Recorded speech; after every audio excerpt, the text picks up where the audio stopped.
بسم اللہ الرحمن الرحیم ولا يتزوج المولا امته ولا المرأة عبدها، اور آقا نہ اپنی باندی سے نکاح کرے گا اور نہ عورت اپنے غلام سے نکاح کرے گی، یعنی آقا اپنی باندی سے نہیں کر سکتا اور اسی طریقے سے مالکن جو عورت ہے وہ اپنے غلام سے بھی نکاح نہیں کر سکتی ہے۔ کیوں کہ لأن النکاح ما شرع الا مثمرا بثمرات مشترکۃ بین المتناکحین، کریں اس لیے کہ نکاح یہ مشروع نہیں ہوا ہے مگر ایسے ثمرات والا ہو کر کے، ایسے نتائج لانے والا ہو کر کے، جو نتائج و ثمرات دونوں نکاح کرنے والوں کے درمیان مشترک ہوتے ہیں مجموعی طور پر۔ یہ مطلب نہیں کہ ایک ہی ثمرہ دونوں کے درمیان مشترک ہے، نہیں، ایسے ثمرات ہیں کہ مجموعی طور پر دونوں میں مشترک ہیں، کچھ اس کے لیے ہیں اور کچھ دوسرے اس کے لیے ہیں۔ یہ نہیں کہ وہی ساری چیزیں اس کے لیے بھی ہیں، وہی ساری چیزیں اس کے لیے بھی ہیں، نہیں۔ والمملوکیت تنافی المالکیت، اور مملوکیت، مملوک ہونا یہ مالک ہونے کے منافی ہے۔ فیمتنع وقوع الثمرۃ علی الشرکۃ، اس لیے شرکت کے ساتھ ثمرہ واقع ہونا یہ ممتنع ہے۔ دیکھیے معاملہ یہ ہے کہ آقا ہے اور ادھر اس کی باندی ہے، تو باندی پوری کی پوری مملوک ہے کس کی؟ اس کے آقا کی مملوک ہے، اس کی مملوک ہے آقا کی، اور وہ جو باندی ہے، باندی کسی چیز کی مالک نہیں ہے، آقا کے اوپر مالک کسی چیز کی نہیں ہے۔ کھانے وغیرہ کے لیے تو اسے دینا ہے، دے گا اسے جب ہے اس کے ساتھ، تو پوری کی پوری وہ کیا ہے؟ آقا کی مملوک ہے۔ اسی طریقے سے آقا مالکن اگر عورت ہے اور ادھر اس کا غلام ہے تو اس غلام کے اوپر پوری ملکیت کس کو ہے؟ اس مالکن کو ہے، عورت کو ہے۔ اب کیا ہے؟ نکاح جب ہوتا ہے تو نکاح میں یہ ہوتا ہے کہ اس کی وجہ سے کچھ چیزوں کا مالک شوہر بنتا ہے عورت کے اوپر، اور اس کے برخلاف کچھ چیزوں کی مالک عورت بنتی ہے، منکوحہ بنتی ہے مرد کے اوپر، اس کی ملکیت اس کے اوپر اور اس کی ملکیت اس کے اوپر آتی ہے۔ مرد مالک بنتا ہے کس کا؟ بضاع کا، اس سے فائدہ اٹھانے کا مالک بنتا ہے، اسے حق اس بات کا ہے کہ وہ اس سے وطی کا مطالبہ کرے اور وہ اسے وطی پر قدرت دے، اور اس بات کا بھی اسے حق بنتا ہے، مالک بنتا ہے وہ کہ وہ اس کو اپنے گھر سے نکلنے سے روک سکے۔ اور اسی طریقے سے دوسری جانب جو منکوحہ ہے اس کا بھی کچھ حق بنتا ہے اس ناکح کے اوپر، مرد شوہر کے اوپر۔ وہ کیا ہے کہ وہ اپنے کھانے کا مطالبہ کرے، کپڑے کا مطالبہ کرے، دیگر جو اخراجات ہوتے ہیں ان چیزوں کا وہ مطالبہ کرے۔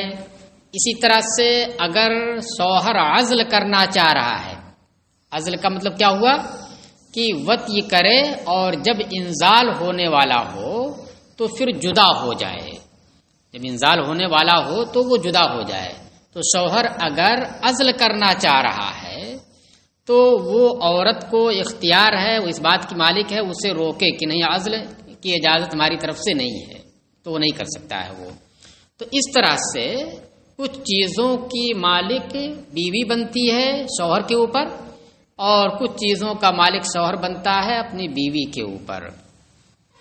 تو اب نکاح میں یہ چیز ہوتی ہے، اور اب جب جس سے نکاح کر رہا ہے وہ مملوک ہے، پورے طور سے وہ مملوک ہے، تو پھر اسی کی جانب نظر کرتے ہوئے جس کی مملوک ہے، اسی کی جانب نظر کرتے ہوئے جس کی مملوک ہے مالک بھی بن جا رہی ہے۔ بھئی زید آقا ہے تو آقا کی جانب نظر کرتے ہوئے یہ باندی کیا مملوک ہے، اسی کو نہ کہیں گے کہ زید کی مملوک ہے، اب جب نکاح کر لے گا تو اسی زید جو آقا اس کی جانب نظر کرتے ہوئے یہ مالک بھی بن رہی ہے کہ کپڑا دو، کھانا دو، رہنے کا مکان دو، یہ ساری چیزوں کا وہ کیا ہو جا رہی ہے، مالک بن جا رہی ہے۔ مالک بننا الگ ہوتا ہے۔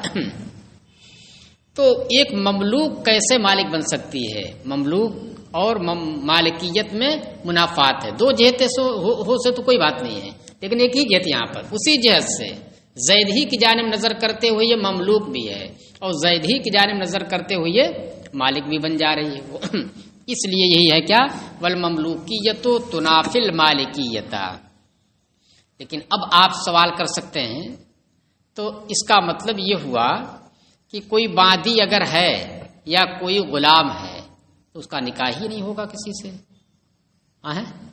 حالانکہ کسی کی باندی کا نکاح کسی دوسرے شخص سے جائز ہے، اگر وہ آقا اجازت دے دے تو دوسرے سے نکاح جائز ہے۔ غلام ہے تو غلام کا بھی نکاح آقا کسی دوسرے سے عورت سے وہ کروا سکتا ہے۔ تو یہاں پر بھی تو وہی چیز ہوگی، بھئی اس کی باندی ہے اور اس کا نکاح کسی تیسرے شخص سے کروا دیا تو مملوک کے ساتھ ساتھ مالک بھی وہ بن رہی ہے۔ لیکن جواب بھی یہی مل جائے گا، بھئی مملوک اس کی ہے اور مالک اس کی جانب نظر کرتے ہوئی ہو رہی ہے، اس طریقے سے ہوگا۔ چلیے، تو وہی چیز یہ کہہ رہے ہیں کہ آقا اپنی باندی سے نکاح نہیں کر سکتا اور نہ عورت اپنے غلام سے نکاح کر سکتی ہے، اس لیے کہ نکاح مشروع ہوا ہے ایسے ثمرات والا ہو کر کے جو دونوں عقد کرنے والوں کے درمیان مشترک ہوتے ہیں مجموعی طور پر، کچھ اس کے لیے اور کچھ اس کے لیے۔ والمملوکیت تنافی المالکیت، اور مملوکیت یہ مالکیت کے منافی ہے۔ فیمتنع وقوع ثمرۃ علی الشرکہ، اس لیے شرکت کے ساتھ وقوع ثمرہ کا نتیجے کا وقوع یہ ممتنع ہے۔ ہاں البتہ متاخرین فقہا نے یہ کہا ہے، متاخرین فقہا نے یہ کہا ہے کہ اب بہتر یہ ہے، مستحب یہ ہے کہ آقا اپنی باندی سے نکاح کرے۔ کیا کرے؟ بہتر یہ، متاخرین علماء نے کہا کہ بہتر یہ ہے کہ آقا اپنی باندی سے نکاح کرے، لیکن یہ صرف اور صرف بہتر ہے، اور صرف اس لیے ہے کہ اگر اتفاق سے وہ نفس الامر میں باندی نہ ہو، نفس الامر میں کوئی آزاد عورت اس کو آپ پکڑ لائے تو وہ باندی تھوڑی ہو جائے گی، اس کے لیے اصول ہیں، اس کے لیے ضوابط ہیں کہ باندی کب بنے گی۔ بھئی جنگ ہو رہی ہے، اب اس میں کیا ہے، پکڑ کر کے پکڑی گئی، پکڑے گئے تو قیدی بنائے گئے، قیدی بنائی گئی، تو وہ سب باندی اور غلام بنیں گے، ہر کسی کو تو باندی اور غلام بنا نہیں سکتے ہیں۔ تو اس لیے کہ اگر نفس الامر میں وہ باندی نہ ہو تو اس نکاح کرنے کی وجہ سے اس سے وطی تو حلال رہے گی، ورنہ پتہ چلا کہ نفس الامر میں وہ باندی نہیں ہے اور باندی سمجھ کر اس سے وطی کر رہا، باندی سے وطی کرنا جائز ہے، تو پھر یہ درست نہیں ہوگا۔ تو اس لیے مستحب یہ قرار دیا ہے کہ متاخرین نے کہ آقا اپنی باندی سے نکاح کر لے، صرف اسی مقصد کے لیے ہے، یہی وجہ ہے کہ نکاح کے جو ثمرات ہیں وہ اس کے اوپر مرتب نہیں ہوں گے، وہ مہر کی مالک نہیں بنے گی، وہ مہر کی مالک نہیں بنے گی، اور دیگر چیزیں جو حقوق ہوتے ہیں وہ ساری چیزیں اس پر نہیں ہوں گی، وہ طلاق کا بھی وقوع یہاں پر نہیں ہوگا۔ تو اس کا مطلب کیا ہوا کہ یہ صرف جو ہے یوں ہی ہے، آپ نکاح کر لیا باندی سے تو باندی مہر کی مالک نہیں ہوگی، بھئی نکاح کیسا۔ اسی طریقے سے طلاق اگر ادھر سے واقع کر دے تو طلاق بھی واقع نہیں ہوگی، کہ کوئی آقا اپنی باندی کو طلاق دے دے تو کیا اس کی ملکیت سے نکل جائے گی؟ ملکیت سے وہ نہیں نکلتی ہے۔ تو یہ سارے ثمرات میں سے کوئی بھی ثمرہ اس کے اوپر مرتب نہیں ہوگا۔ چلیے، وَيَجُوزُ تَزَوُّجُ الْكِتَابِيَّاتِ لِقَوْلِهِ تَعَالَى وَالْمُحْصَنَاتُ مِنَ الَّذِينَ أُوتُوا الْكِتَابَ مِنْ قَبْلِكُمْ، اور کتابی عورتوں سے نکاح کرنا جائز ہے کیونکہ اللہ تعالیٰ نے فرمایا والمحصنات من الذین اوتوا الکتاب من قبلکم. پوری آیت کیا ہے وہ؟ الیوم احل لکم الطیبات وطعام الذین اوتوا الکتاب حل لکم وطعامکم حل لہم والمحصنات من المؤمنات والمحصنات من الذین اوتوا الکتاب من قبلکم اذا آتیتموہن اجورہن محسنین غیر مسافحین ولا متخذی اخدان ومن یکفر بالایمان فقد حبط عملہ وہو فی الآخرۃ من الخاسرین. یہ پوری آیت کریمہ ہے جو سورہ مائدہ کی ہے، آیت نمبر 5. تو اس کے اندر دیکھیے کیا آیا ہے، یہ آیا کہ تمہارے لیے حلال کی فلاں فلاں فلاں چیزیں. اب اسی پر عطف ہے والمحصنات من المؤمنات، یعنی پاک دامن مومنہ عورتیں تمہارے لیے حلال ہیں. خبر یہاں پر محذوف ہے، وہ کیا ہے؟ والمحصنات من المؤمنات حل لکم، اور پھر اسی پر عطف ہے والمحصنات من الذین اوتوا الکتاب من قبلکم، اور پاک دامن عورتیں ان میں سے جنہیں تم سے پہلے کتاب دی گئی، یعنی پاک دامن کتابی عورتیں. یہ نہ ہوگا، پاک دامن کتابی عورتیں بھی تمہارے لیے حلال ہیں. تو اب دیکھیے یہاں پر تو اسی آیت کی روشنی میں احناف کیا کہتے ہیں؟ یہ کہتے ہیں کہ کتابی عورت سے نکاح کرنا مسلم کا یہ حلال ہے. اب اس آیت سے کیسے ثابت ہو رہا ہے؟ تو کہہ رہے ہیں دیکھیے اس طریقے سے، چونکہ اس میں اختلاف اصل میں ہے، اس میں جو ہے اختلاف ہے. بعض یہ کہتے ہیں کہ نہیں جائز نہیں ہے، تو وہ یہ کہتے ہیں کہ والمحصنات من الذین اوتوا الکتاب جو آیا ہے تو اس میں المحصنات سے مراد کیا ہے؟ المسلمات ہے. کیا؟ المسلمات ہے. حضرت عبداللہ ابن عباس نے بھی یہی تفسیر کی، المحصنات ہے المسلمات. تو اس کا مطلب سیدھا کیا ہوگا کہ مومن یہ جو کتابی حضرات ہیں ان کی عورتیں جو مسلمات ہیں، یعنی پہلے کتابی تھیں اور اب وہ مسلمہ ہو گئیں، اسلام کو انہوں نے قبول کر لیا ہے، تو ان سے نکاح کرنا یہ تمہارے لیے حلال ہے. اور اس سے پہلے آیت کیا ہے؟ والمحصنات من المؤمنات، کہ مومن پاک دامن عورتیں تمہارے لیے حلال ہیں، اور اسی پر عطف یہ ہوگا. تو اب بتائیے فائدہ کیا ہوا اس سے؟ تو ہر کوئی جانتا ہے نا، تو بالکل واضح ہے، کوئی کتنا بڑا جرم کیا ہو، کوئی کتنا بڑا جرم کیا ہو، یعنی دین کے معاملے میں، شرک کے معاملے میں، چاہے جتنا بڑا شرک کیا ہو، جب وہ ایمان لے آئے تو چاہے وہ پہلے کتابی رہا ہو اور چاہے پکا مشرک رہا ہو، جب وہ اسلام لے آیا تب تو مومنات میں سے ہو گئی نا.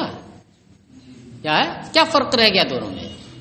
اب تو قرآن ختم ہے، اسلام سب کو منہدم کر دیتا ہے، جتنے شرک اس نے کیا سب کو ختم کر دیتا ہے، تو کوئی فرق نہیں ہے. تو اس لیے یہ تفسیر کرنا یہاں پر المحصنات کی کہ اس سے مراد المسلمات ہے، لہذا اس سے ثبوت کس کا ہوتا ہے؟ ان کتابی عورتوں کا ہوتا ہے جو پہلے کتابی تھیں اور اب مسلمان ہو گئی ہیں. یہ سمجھ میں نہیں آتا ہے، اس لیے کہ اس کا کوئی فائدہ نہیں ہوگا، چونکہ اس کا ذکر پہلے ہی سے مومنات کا سے نکاح کرنا جائز ہے. تو پھر چاہے آبائی طور پر مومنہ ہو اور چاہے بعد میں وہ ایمان لانے والی ہو، وہ تو فرق جا کر کے کفو میں ہوتا ہے. کفو کی جب بات آئے گی تو وہاں پر جا کر کے فرق ہوگا کہ ایک وہ شخص ہے کہ جس کے آبا و اجداد سے مسلمان ہو اور یہ بھی مسلمان ہو، اور دوسری جانب جس سے نکاح ہو رہا ہے وہ صرف تنہا وہی مسلمان ہے، اس کے آبا و اجداد شرک پر ہوں، تو وہاں پر کفو میں آئے گا. لیکن رہی بات نفس نکاح کی تو وہ درست ہے. تو اس لیے فقہاء نے فرمایا کہ یہاں پر المحصنات سے مراد کیا ہے؟ العفائف ہے. عفیفہ کی جمع عفائف، پاک دامن عورتیں، پاک باز عورتیں. تو اب یہ جو ذکر ہے اس کا مطلب کیا ہوا کہ اگر اس کو ہم قید احترازی مانیں، اگر اسے ہم قید احترازی مانیں تو اس کا مطلب سیدھا کیا ہو جائے گا کہ وہ کتابی عورتیں جو پاک دامن ہوں، جنہوں نے کبھی کوئی بدکاری نہ کی ہو، ان سے نکاح تمہارے لیے حلال ہے. حالانکہ نکاح کی حلت کے لیے پاک دامن ہونا، پاک باز ہونا یہ شرط میں سے نہیں ہے. پاک دامن ہونا یہ شرط نہیں ہے، چاہے پاک دامن ہو یا ایک اس کے دامن پر بدنما داغ لگا ہو، بہر صورت اس سے نکاح کرنا جائز ہے. تو اس لیے کہا جائے گا کہ المحسنات کا معنی جو العفائف ہے، تو العفائف وہ قید احترازی نہیں ہے کہ یہ بطور شرط ہو، بلکہ یہ کس لیے ہے، یہ عادت کے طور پر جاری ہوا ہے، اس لیے کہ ہر انسان کی یہ عادت ہے کہ وہ پاک دامن کو تلاش کرتا ہے، چاہے خود گڑبڑ ہو. ہے نا، معاشرے کے اندر دیکھیے بہت بڑا المیہ ہے کہ اگر زانی ہے اس کا نکاح آرام سے ہو جاتا ہے، کوئی نہیں پوچھتا ہے کہ یہ کہیں کسی کی دیوار پھلانگا تھا، کہیں ادھر پھلانگا تھا، کوئی نہیں اس کو معیوب سمجھتا ہے. اور اگر لڑکی اس کے بارے میں جھوٹ میں کسی نے اگر کہہ دیا یہ فلاں کے ساتھ گئی تھی ایک مرتبہ، دیکھیے اس کا نکاح نہیں ہوتا ہے. اس کا مطلب کیا ہے کہ عادت یہی جاری ہے کہ عفائف سے نکاح کرتے ہیں تو اس لیے عادت کے طور پر یہ آ گیا ہے. اور دوسرے یہ بھی کہا جا سکتا ہے کہ یہ بیان استحباب کے لیے العفائف ہے، المحسنات بمعنی العفائف، یہ بیان استحباب کے لیے کہ بہتر یہ ہے کہ عفائف سے نکاح کرو. چلیے، تو اس لیے المحسنات کا معنی یہاں پر مسلمات نہیں ہے، بلکہ المحسنات کا معنی العفائف پاک دامن. اور پاک دامن کہنا یہ بطور شرط نہیں ہے، بطور استحباب ہے یا بطور عادت ہے. تو اسی آیت سے ثابت ہو گیا کہ کتابی عورتیں یہ مسلمان کے لیے حلال ہیں، ان کا نکاح ان سے جائز ہے.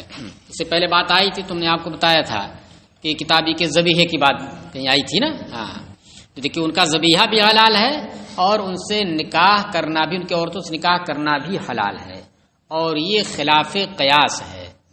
یہاں پر آپ یہ نہیں کہہ سکتے کہ آج کل کی کتابی عورتوں سے نہیں کر سکتے، آج کل کی کتابی کا ذبیحہ یہ حلال نہیں ہے، پہلے کا حلال ہے، اس لیے کہ سب بدل گئے ہیں. بدلے تو پہلے ہی سے تھے نا. قرآن ان کے بدلنے کی بات کر رہا ہے کہ انہوں نے توریت کے اندر تحریف کر دی ہے، انجیل کے اندر تحریف کر دی ہے. اور اس لیے کہ اگر تحریف نہ کرتے، صحیح توریت پر ایمان لاتے، تو اس کا تقاضا یہ تھا کہ قرآن پر بھی ایمان لائیں، اس لیے کہ اس میں لکھا ہوا ہے. اب اگر نہیں لا رہے تو اس کا مطلب تحریف کر دیا انہوں نے اپنے مقصد کے مطابق. اور رہی بات شرک کی، تو شرک کا بھی قرآن بیان کر رہا ہے کہ یہ شرک کرتے ہیں. وقالت الیہود عزیر ابن اللہ وقالت النصارى المسیح ابن اللہ. یہودیوں نے عزیر کو کہا کہ اللہ کے بیٹے ہیں، اور نصرانیوں نے حضرت مسیح کو کہا کہ یہ اللہ کے بیٹے ہیں. تو یہ شرک نہیں تو اور کیا ہے. لیکن اس کے باوجود نکاح جائز رہا ہے، تو اس لیے کہا جائے گا کہ یہ خلاف قیاس ہے. لہذا کتابی وہ ہے جو کسی نبی کے اوپر ایمان لانے کا دعویٰ کرے اور کسی آسمانی کتاب پر ایمان لانے کا دعویٰ کرے، چاہے اس پر صحیح ہو یا نہ ہو. اس لیے اگر صحیح ہوگا تو پھر اسلام کو بھی مانے گا. وہ اسلام کو اگر نہیں مان رہا ہے وہ، اور خود کہہ رہا ہے کہ میں حضرت موسیٰ علیہ السلام کو مانتا ہوں، ان کی کتاب توریت کو مانتا ہوں، تو اس کا مطلب کیا ہوا کہ یہ صرف دعویٰ ہے، پورے طور سے نہیں مانتا ہے. یہ صرف دعویٰ اس کا ہے، مگر پورے طور سے یہ دعویٰ اس کا درست نہیں ہے. لیکن اگر کہتا ہے وہ، تو پھر اس کو کتابی کہا جائے گا. کچھ لوگ ہیں جو کسی نبی پر ایمان کا دعویٰ رکھتے ہیں، کتاب پر بھی دعویٰ کرتے ہیں، لیکن وہ نبی اور کتاب قرآن میں اس کا ذکر نہیں ہے. کس کا؟ قرآن میں اس نبی یا اس کتاب کا ذکر نہیں ہوتا ہے. قرآن میں ذکر کرنا کیا ہے؟ یعنی جیسے عیسیٰ ہے، ان کا دعویٰ کرتے ہیں عیسائی لوگ. کچھ لوگ ایسے بھی ہیں جو مثلاً ایک نام لیتے ہیں سامی، کہتے ہیں کہ یہ ایک نبی تھے، اور ایک کتاب پر بھی ایمان رکھنے کا دعویٰ کرتے ہیں، لیکن یہ سامی اور کتاب کا نام تو قرآن میں نہیں ہے. یہ تو قرآن میں سب کا ذکر صراط کے ساتھ تو ہے نہیں نا. منہم من قصصنا علیک ومنہم من لم نقصص علیک، یہ ہے. تو آسمانی کتاب اور نبی پر ایمان لانے کا دعویٰ کرتے ہیں تو کتابی کہلائیں گے. صحیفہ ابراہیم پر ایمان لانے کا دعویٰ کرتے ہیں، حالانکہ اس کا کوئی نام و ذکر نہیں ہے، لیکن کہتے نہیں حضرت ابراہیم علیہ السلام کے ہم جو صحائف ہیں ان پر ہم ایمان لاتے ہیں، تو دعویٰ صحیح ہے، اور کہیں گے کہ ہاں یہ کتابی ہے اس اعتبار سے. چلیے، تو یہ ہوا ولا فرق بین الکتابیۃ الحرۃ والامۃ علی ما نبین. اب دیکھیے رہی بات کہ کتابیہ اگر آزاد ہے، کتابیہ آزاد ہے، تو اس کے اوپر ائمہ اربعہ متفق ہیں کہ اس سے نکاح جائز ہے. لیکن اگر بادی ہے تو اختلاف ہے. احناف کے نزدیک کتابیہ بادی سے بھی نکاح صحیح ہے، اور کچھ کے نزدیک کتابیہ بادی سے نکاح صحیح نہیں. یہ تفصیل طلب ہے، تو کہہ رہے ہیں کہ اعلیٰ ما نبین انشاءاللہ، اس بنیاد پر کوئی فرق ہمارے نزدیک نہیں ہے آزاد کتابیہ اور باندھی کتابیہ کے درمیان، جو ہم عنقریب انشاءاللہ نیچے بیان کریں گے۔ نیچے کی جو آخری سطر ہے کیا ہے؟ وَيَجُوزُ تَزَوُّجُ الْأَمَةِ مُسْلِمَةً كَانَتْ أَوْ كِتَابِيَّةً، یہیں سے اس کا ذکر آئے گا، تو پھر وہی تفصیل آئے گی۔ چلیے، وَلَا يَجُوزُ تَزَوُّجُ الْمَجُوسِيَّاتِ، اور آتش پرست عورتوں سے نکاح کرنا جائز نہیں ہے، لقول علیہ السلام، کیونکہ حضور علیہ السلام نے ان کے بارے میں فرمایا سنو بہم سنت اہل الکتاب غیر ناکحی نسائہم ولا آکلی ذبائحہم۔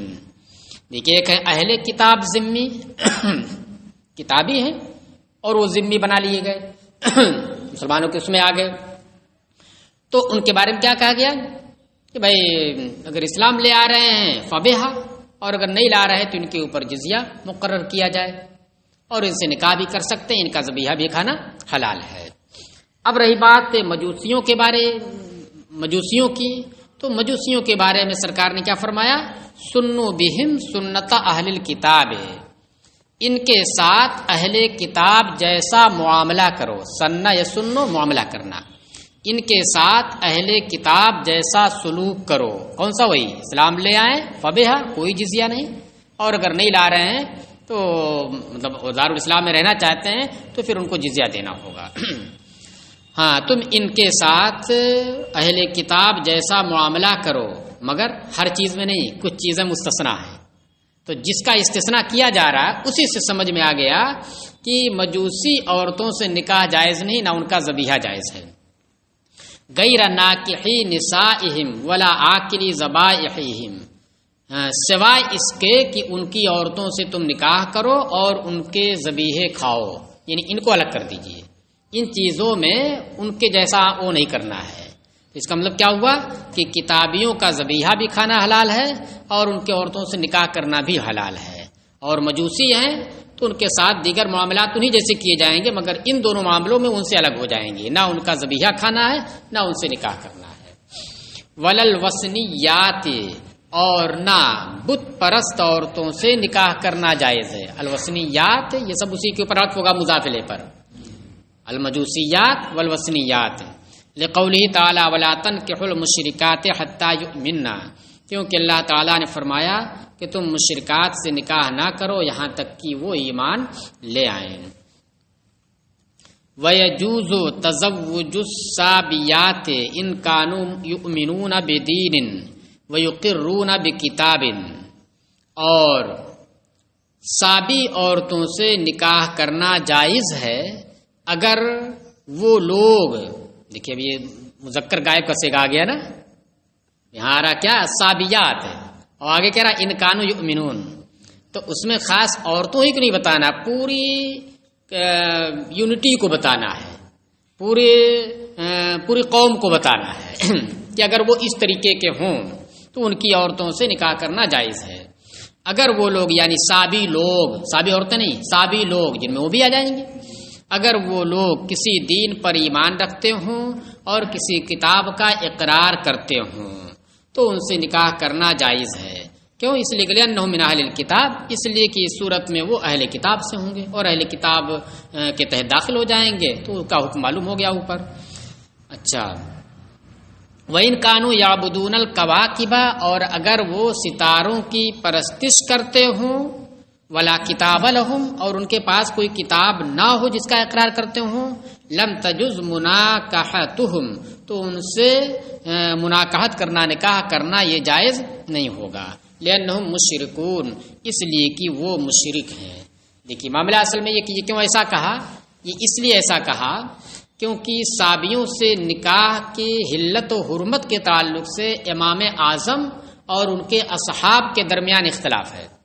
امام اعظم یہ کہتے ہیں کہ ان سے نکاح کرنا جائز ہے، اور صاحبین یہ کہتے ہیں کہ ان سے نکاح کرنا جائز نہیں ہے، لیکن یہ اختلاف صرف لفظی ہے، حقیقت سے اس کا کوئی لینا دینا نہیں ہے، حقیقت سے اس کا کوئی لینا دینا نہیں ہے، اس لیے لفظی ہے، حقیقت سے کوئی لینا دینا نہیں ہے۔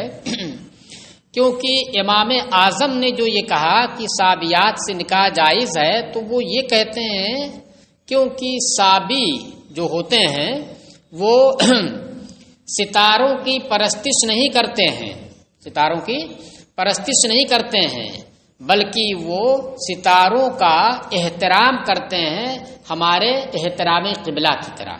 جیسے ہم قبلے کا احترام کرتے ہیں اسی طریقے سے وہ ستاروں کا احترام کرتے ہیں، پرستش نہیں کرتے ہیں۔ اور وہ زبور پر ایمان لاتے ہیں، حضرت داؤد علیہ السلام کی کتاب زبور پر وہ ایمان لاتے ہیں، اس وجہ سے ان کے نزدیک نکاح جائز ہے۔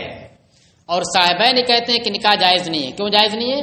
اس لیے کہ وہ ستاروں ہی کی پرستش کرتے ہیں اور کسی کتاب پر ایمان لانے کا اقرار وہ نہیں کرتے ہیں، لہذا وہ مشرکات میں سے ہو گئی، اس لیے ان سے نکاح جائز نہیں ہے۔ تو اب آپ بتائیے، امام اعظم جو کہتے ہیں اگر واقع اور نفس الامر میں ویسا ہی ہے تو کیا صاحبین کہیں گے کہ نکاح جائز ہے اس سے؟ امام اعظم کیا کہہ رہے ہیں کہ وہ ستاروں کی پرستش نہیں کرتے ہیں بلکہ احترام صرف کرتے ہیں ہمارے احترام قبلہ کی طرح، اور زبور پر ایمان لاتے ہیں وہ لوگ، حضرت داؤد علیہ السلام کی نبوت پر ایمان لاتے ہیں وہ لوگ۔ تو اگر واقع میں ایسا ہی ہو تو کیا صاحبین کہیں گے کہ اب بھی نکاح جائز نہیں ہے؟ وہ یہ کہیں گے نا ہاں تب نکاح جائز ہے۔ اور اگر واقع میں صاحبین جیسا کہ کہتے ہیں ان کے نزدیک جیسا واضح ہوا ویسا ہی ہے تو کیا اس کے بعد بھی امام اعظم کہیں گے کہ نکاح جائز ہے؟ نہیں، اس لیے کہ مشرکات میں سے ہو گئی۔ تو اس لیے یہ اختلاف صرف تفسیر میں ہے کہ صابی ہے کون۔ تو امام اعظم کے نزدیک یہ واضح ہوا، یہ واقع ہوا کہ صابی کون ہے؟ اہل کتاب میں سے ہے، اور صابین کے نزدیک یہ ثابت ہوا کہ یہ اہل شرک میں سے ہے۔ تو اس لیے صرف اختلاف کس بنیاد پر ہو گیا؟ لفظی اختلاف ہو گیا، حقیقت سے کوئی لینا دینا نہیں۔ چلیے اسی لیے دیکھیے اس کو اس طرح سے ذکر کیا ہے، ان کر کے اگر ایسا ہو اگر ویسا ہو کہ والخلاف المنقول فیہ، اور امام اعظم اور صاحبین کے درمیان جو اس مسئلے میں اختلاف منقول ہے، محمول علی اشتباہ مذہبہم، وہ ان صابیوں کے مذہب کے مشتبہ ہونے پر محمول ہے کہ مشتبہ ہو گیا، کو واضح نہیں ہوا۔ فکل اجاب علی ما وقع عنده، اس لیے ہر ایک نے اسی کے مطابق جواب دیا جو اس کے نزدیک ان کے مذہب کے بارے میں واقع ہوا، کہ جن کے نزدیک شرک واقع ہوا تو انہوں نے کہہ دیا کہ نہیں جائز، جن کے نزدیک اہل کتاب ہونا واقع ہوا تو انہوں نے کہہ دیا کہ جائز ہے۔ والا حاضہ حال و ذبیحتہم، اور اسی اختلاف کے اوپر ان کے ذبیحہ کا بھی حال ہے کہ جن کے نزدیک نکاح جائز تو ان کے نزدیک ذبیحہ بھی جائز، جن کے نزدیک نکاح جائز نہیں تو ان کے نزدیک ذبیحہ بھی جائز نہیں۔ قال ويجوز للمحرم والمحرمة ان يتزوجا في حالة الاحرام، اور احرام والے مرد اور احرام والی عورت، عمرہ کا احرام باندھا ہو یا حج کا احرام باندھا ہو، ان دونوں کے لیے یہ جائز ہے کہ احرام کی حالت میں دونوں نکاح کریں احناف کے نزدیک، یعنی احرام کی حالت میں بھی دونوں نکاح کر سکتے ہیں۔ وقال، یعنی یہ احرام کی منافی نہیں، اس سے احرام ٹوٹے گا نہیں۔ وقال الشافعی لا يجوز، امام شافعی نے فرمایا کہ جائز نہیں ہے۔ اچھا، یہ تو رہی بات کس کی کہ جن دونوں نے احرام باندھا انہی کا نکاح ہونا، یعنی وہ ناکح بن رہے ہیں، ناکح بن رہے ہیں۔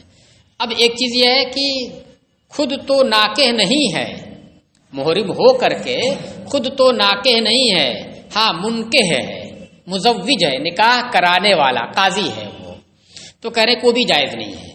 ولا یجوز ولا وقال الشافعی، اور امام شافعی نے فرمایا جائز نہیں۔ وتزویج الولی المحرم ولیتہ علی ھذا الخلاف، اور احرام والے ولی کا اپنی ولیہ کا نکاح کرنا، یعنی جس کا نکاح الٹا ہو گیا تھا نا، جس کا نکاح ہو رہا ہے اس نے تو احرام نہیں باندھا ہے، لیکن جو قاضی صاحب ہیں جو احرام جن کی ذمہ داری ہے نکاح کرنا، وہ کیا وہ محرم ہے، تو کہہ رہے ہیں کہ وہ بھی اس سے اختلاف پر ہے۔ امام شافعی کے نزدیک جو ولی محرم ہے وہ اپنی ولیہ کا نکاح حالت احرام میں نہیں کر سکتا، چاہے وہ ولیہ حالت احرام میں ہو یا نہ ہو۔ اور احناف کے نزدیک یہ نہیں کہ جب خود نکاح کر سکتا ہے تو دوسرے کا وہ نکاح بھی کرا سکتا ہے۔ کہہ رہے ہیں تزویج الولی المحرم ولیتہ، اور محرم ولی کا اپنی ولیہ کا نکاح کرانا اسی اختلاف پر ہے. دیکھیے کا دونوں جگہ آ جاتا ہے نا. محرم ولی کا اپنی ولیہ کا نکاح کرانا، اس لیے ایسی جگہ پر وہ جو پاکستانی اردو ہوتی ہے وہ کام آ جاتی ہے، فرق کر دیتی ہے. وہ لوگ نئے استعمال کرتے ہیں، کیا کہتے ہیں یہاں اس طرح ترجمہ ہوگا ان کے حساب سے. محرم ولیہ نے اپنی ولیہ کا نکاح کرانا. ہمیں دیکھنے میں عجیب، سننے میں عجیب سا لگتا ہے، لیکن دیکھیے بالکل واضح ہو جاتا ہے نا. تو ایسی جگہ وہی ترجمہ کر لینا چاہیے. ہاں چلیے.